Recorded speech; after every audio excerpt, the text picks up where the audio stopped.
Hello. Welcome to 21 Dreams Arts and Culture Artist Talk Creative Conversations, Who I Am. This program is presented by 21 Dreams Arts and Culture in partnership with the Montgomery Museum of Fine Arts and Alabama State University Department of Visual Arts. It is also sponsored by She Agency, Feminist Hot Dog, Alabama State Council for the Arts, and virtualized by Kari Creative.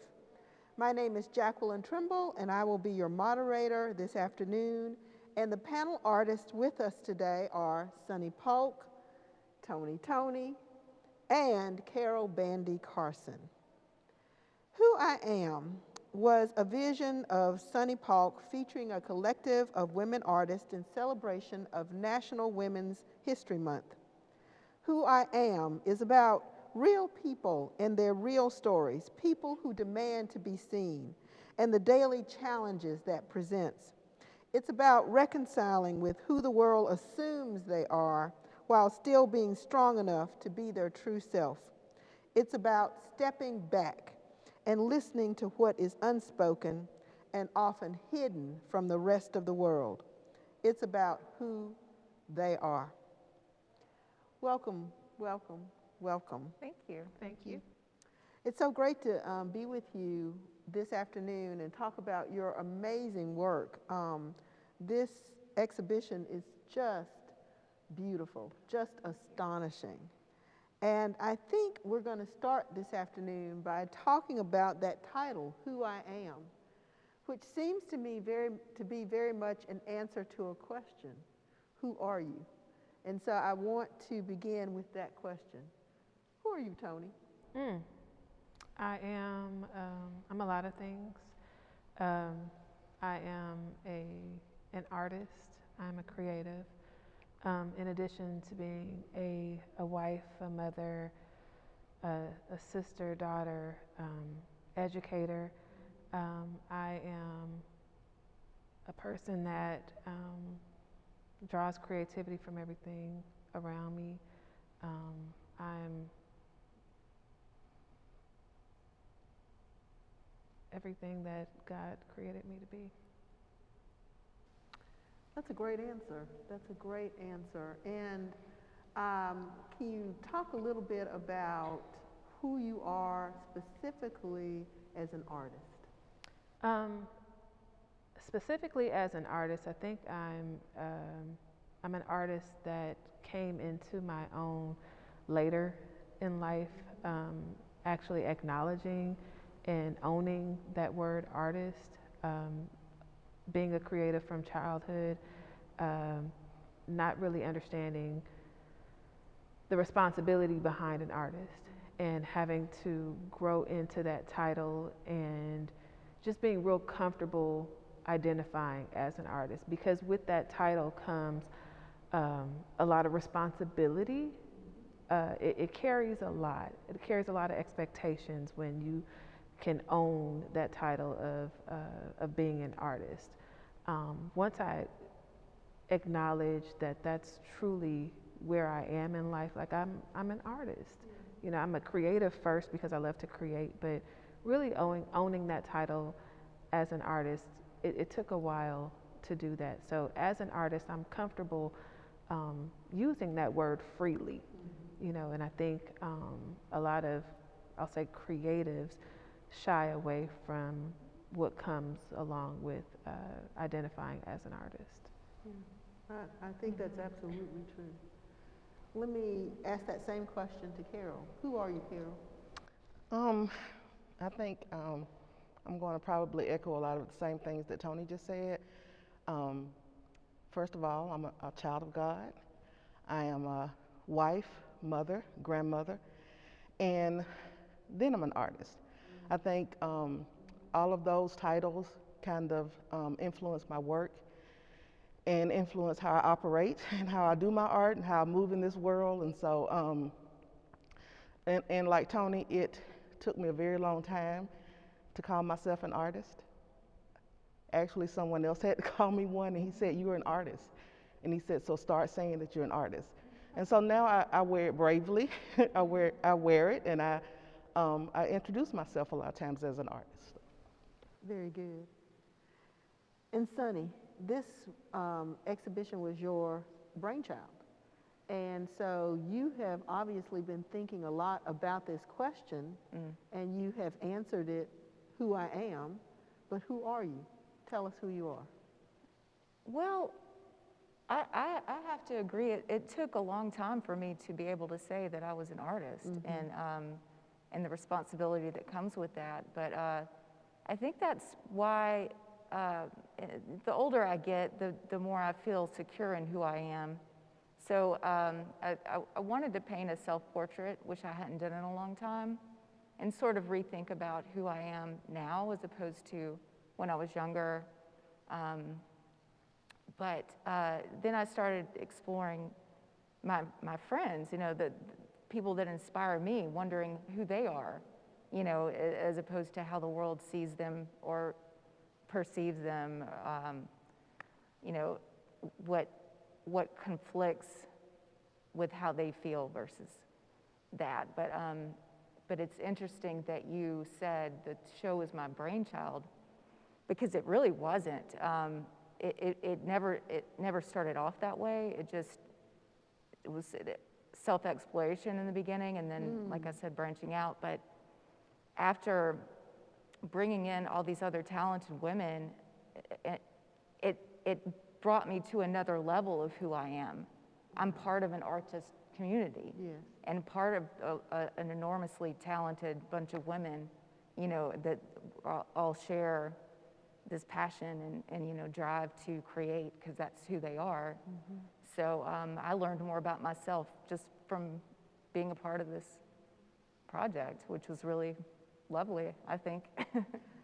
I think that's really great, and I think it's evident because your work, all of your work, the works in the show, seem to be in conversation with each other, which I hope we will talk about a little later on.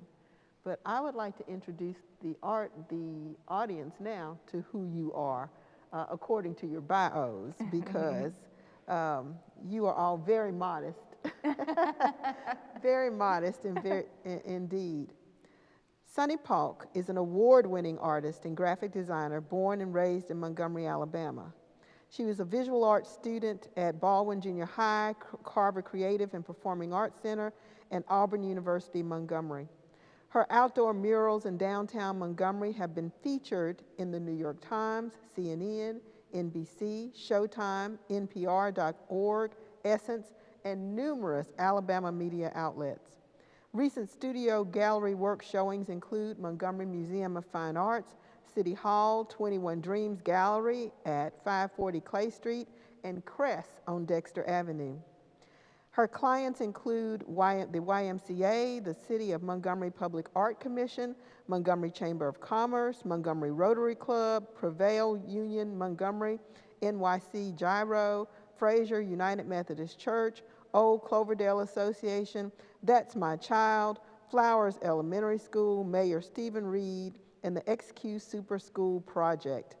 She was previously employed by the Alabama Shakespeare Festival Scenic Art Department and is currently employed as an in-house graphic designer at Southern Poverty Law Center.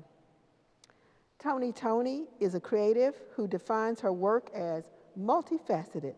Originally from Compton, California, she focuses primarily on the subject of female and young black girls in the urban environment.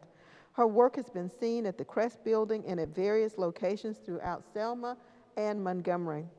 Toni Toney is a graduate of Troy University, where she received a BS in art with a concentration in 2D design. She currently divides her time between creating her own works and teaching visual art to adjudicated youth in Montgomery, Alabama. Carole Carson, an Opelika, Alabama native, is a visual artist whose work embodies nostalgia and the human experience as it relates to African Americans. Vintage photos detailing the history and lives of people from all demographics are her inspiration. She created 7 Jesus paintings that were pictured in a made-for-TV movie, Whitewater, filmed in her hometown.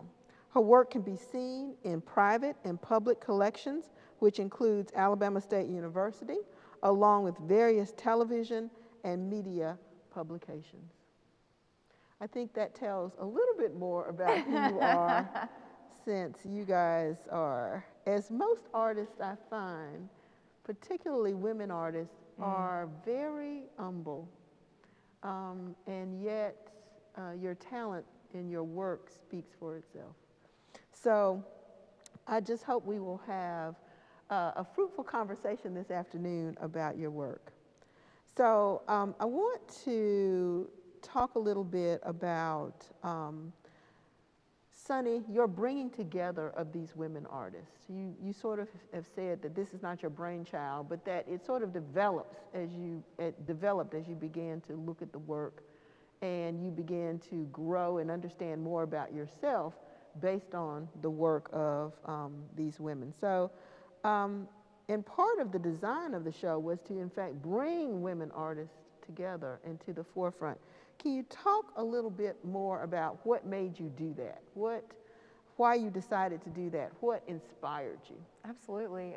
Well, Kalanji at 21 Dreams is always my go-to for doing art shows because he's so good at them and so good at connecting all the pieces to, create these wonderful events. But I started talking to him about doing a show at Alabama State University because I just loved the space in the gallery. And he sort of thought, well, it's Women's History Month. This is the second year in a row I've done a show during Women's History Month.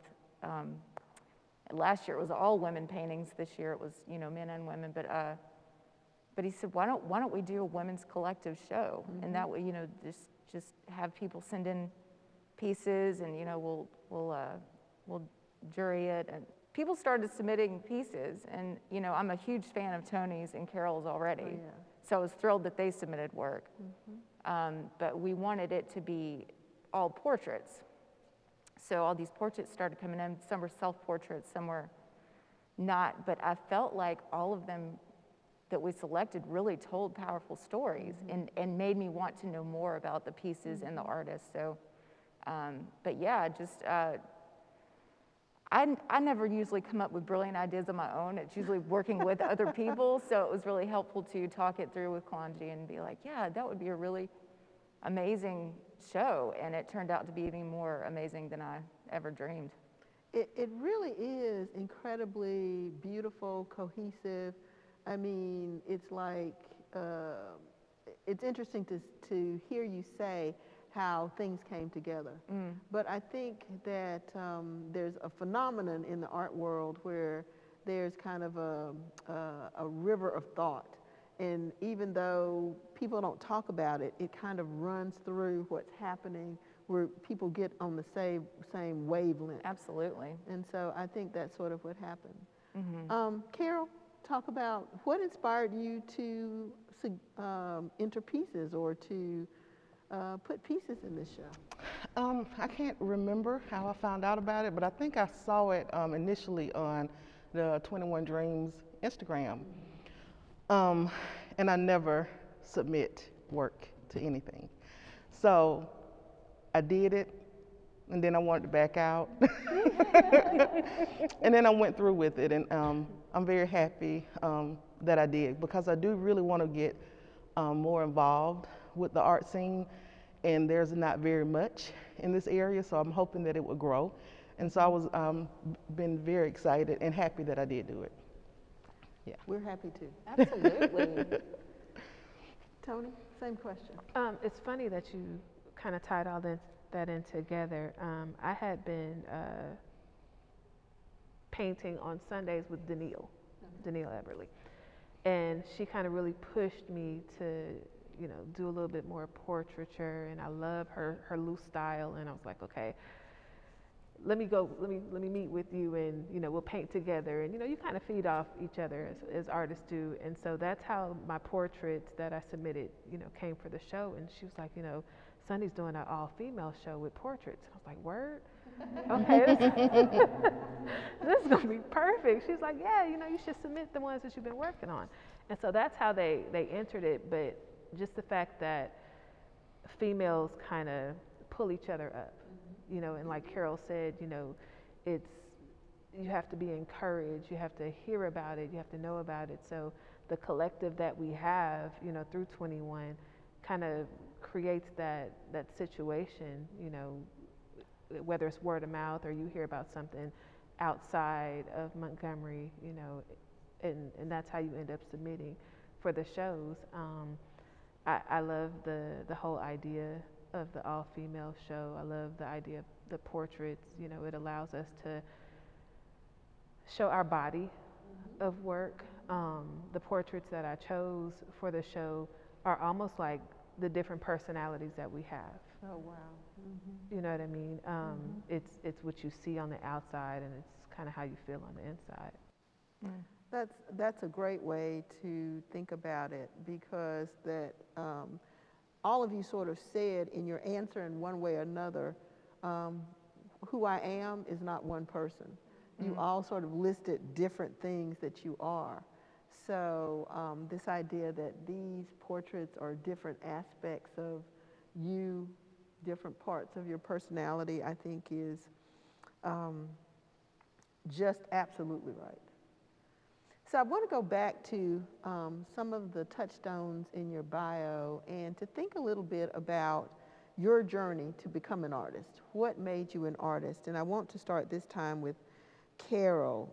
I know you were encouraged by your father and your great-grandmother, and I would just like to hear how each of you really found your way to art. I mean, you know, I work as an academic, and I'm always dismayed that we do not encourage people to engage in the humanities and to become artists. You know, we usually say, you're gonna starve, you know, become an accountant or whatever, and just what the world needs, another accountant. I would rather have another artist. But anyway, I'd like to hear your path to becoming an artist. Carole, why don't we start with you? Well, my story is a rocky story. Well, It's not bad. It's just that my father noticed that I could draw when I was about 4. My mom was in the hospital, and I went to he was going to junior college, and I went to class with him. Oh. And it was an art class. And the teacher, and I remember, and I think I remember because they talked about it so much, you know, because I was just 4, but they put up a paper bag and some fruit and shined a light on it, and they were supposed to sketch it. Okay. Well, I sketched it, and then the teacher told my husband she has a gift, because at 4 years old, I understood light and shadow, where Wow. even the adults were having a hard time. Now, it was a 4-year-old drawing, but I Sure. drew the light and shadow. And so he always encouraged me to draw what I saw and not to trace. And so I always drew, and I was always drawing. I drew on the walls. He let me draw on the walls. Wow. And then when I got ready to graduate from high school, I told him I wanted to be an artist, and he said he would not pay for college if I did it. So I went to Auburn University and changed majors like 100 times, and got married and went back to school and finished AUM's interior design program, and then it kind of launched me into doing murals. So that's kind of how I became. I've always been an artist, Yes. but I haven't always felt confident in owning it, because it was almost like he shot it down. You know, he wanted me to do it, and then he shot it down. It's like, no, it's not good enough. He said, you won't be able to feed yourself. He said, do you know any wealthy artists? And at the time, I didn't know any, you know, and it made a lot of sense for me to try to find a good thing to graduate in and be successful. So, Wow. so, but I'm glad that I did. I don't think I would have done it had I not married who I married. And he I stayed home, and it kind of gave me the freedom to explore my art more and to try it. Right before my mom died, she asked me, my voice is cracking, to paint faces.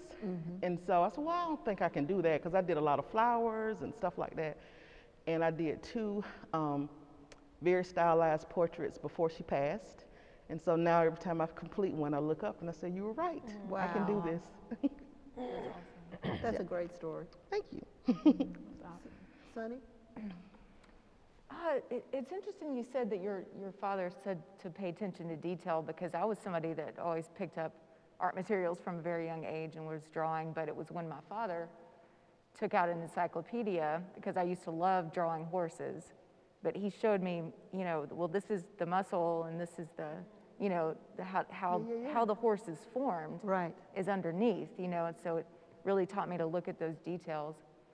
I say encyclopedias, those used to be books. That there was no computer. Yeah, let's make sure everyone understands. But so, you know, I really started to pay attention to those details, and my mother had artist friends that, well, Judy Hooks, she took me in as a student at a young age, and was always very fortunate to be able to attend art lessons, even though my parents were teachers and not very wealthy, or, you know, well, not at all, but so yeah, and I was fortunate enough that the magnet schools started to open as I came of that age and was able to get into those. So yeah, I just have always been at it, but the situation with me was the same. Like there were no working artists that I knew that were making a lot of money. And excuse me, and frankly, you know, I was a little odd when I was growing up, when I was a teenager, you know, a little artsy, you know, sore thumb, but it was only when I started to sell my art that people started to say, oh, she's an artist. Wow. And it's okay that she looks a little different, you know, which is now it's totally normal, but I just, that kind of insulted me, you know, Yeah. like I can't be myself unless I'm making money doing it, you know, so that's. And I hear that commonality because Carole said if she went to college to get a degree in interior design, which is really art, but it's like quote unquote practical art, that was acceptable. Right. But to say I want to be an artist somehow, I don't know, people don't know what that is. Yeah. How do you make money at that, you know? And so that commonality of not quite understanding, right, is interesting. And And how to hear it a lot monetize your with gift. artists. This is definitely a gift, and then we just have to figure out how to monetize Yes. what we have naturally, which is what you know, people who are news anchors, they're monetizing what they do naturally. Right. So and it's just harder, I think, sometimes for artists, or it was maybe in the past, but social media makes that thing different. Well, I mean, I think it's right. I think it's You're all right. about imagining. You know, we have 3 jobs that you can do. You can be a doctor, a lawyer, a teacher, right? And anything else is kind of weird, right? Yeah. So maybe like an engineer, okay, I know what that is. But when we start going down the list, people don't imagine all the possibilities for work. What is the nature of good work in the world? And so I think all of you are doing something to help also expand, and 21 Dreams is doing an amazing job of Absolutely. expanding the conception of what it means to do work. And that takes on a lot of faces. Toni? I can actually tie my story into everything that they have already mentioned. I like to credit my dad for introducing me to the arts. Growing up, he would take us to the CAM, which is the California African American Museum, in Los Angeles on the weekends. Oh, wow. And I was exposed to Black artists then, because I always confused like the graffiti on the side of the road. I didn't realize that that was actually art back then, you know. And so the experience that he gave me and my sisters, taking us to the museum to see, introduce us to culture, is what he was actually doing, and seeing, you know, what these Black artists were creating. And I would go home and, you know, color in coloring books, and that was my thing. You know, I played with dolls and I colored in coloring books. And my aunt, she actually supported my coloring book obsession. Because there was an opportunity for me to have my own. You know, I have 3 younger sisters, and they would find them and scribble in them. And so I would have to hide them, you know. But then as I got older, I was always drawing and doodling, but never knew that I could, again, make a career out of it. So I went into education. And I hid my artist status behind my students. Wow. Because I wasn't confident in making a career, just being the artist. And I'm still kind of hiding, you know, behind them, really not ready to let go and just do my art. What is this, my 16th year being an arts educator? Wow. You know, and just really, probably going on 3 years ago, I was at a 21 Dream event, and it was the art walk. And I ran into an old principal, Anthony Brock, who said, "Hey, you know, you still doing your art?" And I was like, "Oh yeah, you know, every now and again." He was like, "Well, I want you to meet somebody." And I turned around and he was like, "This is Kevin King." And I was like, "Okay." He was like, "And this is Milton." I was like, "Hey." and that's how it all started, you know, just conversations with other artists. And I think that's the common denominator right now, is including yourself with an art community. Absolutely. Finding like-minded people who will help build you up and, you know, kind of cultivate what you have, you know, wherever that is. And so since then, I've been painting ever since. I'm doodling and, you know, just I can't stop.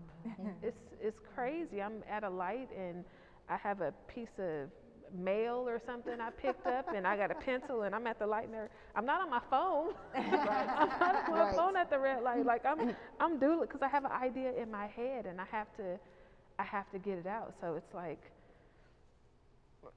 it's not going to stop. It's not going to stop. It's not going to stop. And I think that's another common denominator in all of you, that even though you tried to suppress or hide or say, "Oh, this is kind of strange," it came out anyway. Right. There was no getting rid of it. True. You had to be true to yourself. So I think that's a wonderful thing. So I want to talk to you specifically about your art. And as I said before, your art in the exhibition certainly seems to be in conversation with each other. So much of it is in conversation. And you all paint strong women subjects, among other things, and you all use color in a very provocative and evocative way. So I want you to talk about your use of color and how you use it to bring to light or to life work, and to sort of illustrate what I'm going to call the hidden emotional state of your subjects. And so let's start with Carole. Carole, you had one of your paintings is of a Victorian woman, and she is wearing this, she's beautiful, and she's wearing this really strong yellow dress. These are vibrant colors, and she seems to just come right off of that canvas at us. It's amazing. And so I want to talk about your use of color to evoke that kind of boldness that we see in her personality. Well, I work a lot from vintage photos. I love old pictures. When I was a little girl, as soon as I got to my great-grandmother's house, I would take her shoebox of pictures out, and they were old pictures of her growing up, old pictures of my mom, and I fell in love with them. And so I work a lot from vintage photos, but I can't imagine that our life was just black and white, because you know most of those pictures are black and white. And so I introduced color as a way of showing that they were more than just a black and white photo. I've told this story a lot of times. When we would study antebellum period in school and stuff, and then even when we studied the Roaring '20s, all of the people that we saw in the school books were white people. But I knew that black people wore those flapper outfits and that black people wore those big gowns, and I was able to identify I was able to flip it in my mind to flip the history so that I know that we too, black people dressed like that, and we had those same things. It was just not shown at school. And so I'm very, very drawn to the late 1800s, and then the roaring 20s are my favorite time periods to create from, and I do it in color. I think that's a great answer. Yeah. Okay, so Sunny, I'm really interested because your work is very color forward. It's vibrant, it's interesting, it's evocative, and often the colors you use are unexpected, which I love. Thank you. I love. You probably don't find them unexpected because it's out of your head, but when you look at it, you go, yeah, that's right. That's right. Thank you. And I'm thinking about, in particular, your portrait, Ablaze. Yes. That's got that beautiful emerald green background. But that idea, and you go, yeah, it's not red, but yes, it's ablaze. It's ablaze. I get that. But so many of them. So you want to talk about your use of color? Well, thank you. I have to go back to exactly what you said about not being able to suppress Yes. your gift, your artisticness, and to me, I just love the expressiveness of bold colors, and just it's in your face. But I love that you brought up that painting in particular, because that's Danielle who encouraged Toni to be a part of this show, which is a great, full circle. But Danielle has taught me a great deal about art as well. But we talk about art being a fire within us, and how sometimes it just consumes you. And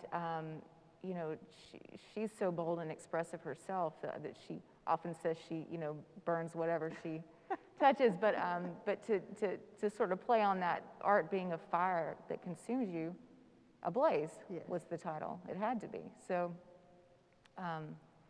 but I think you two can agree. Like, and Toni, you said you're not going to be able to turn this off. Like, it's just something that you can't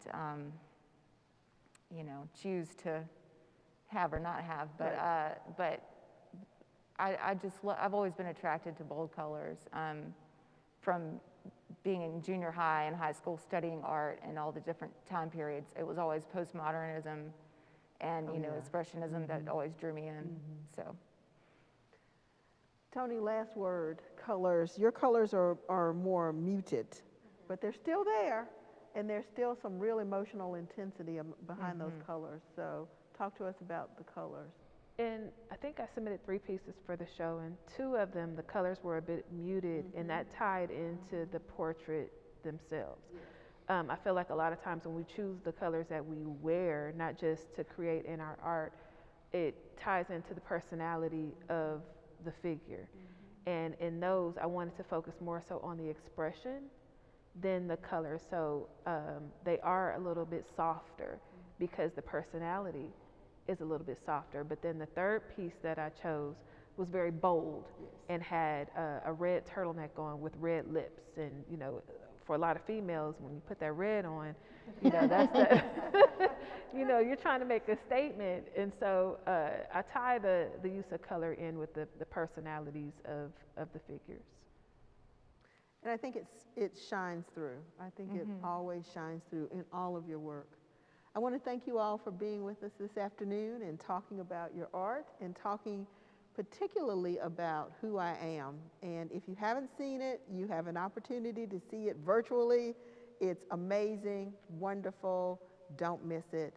Thank you so much. On behalf of 21 Dreams, thank you for joining us.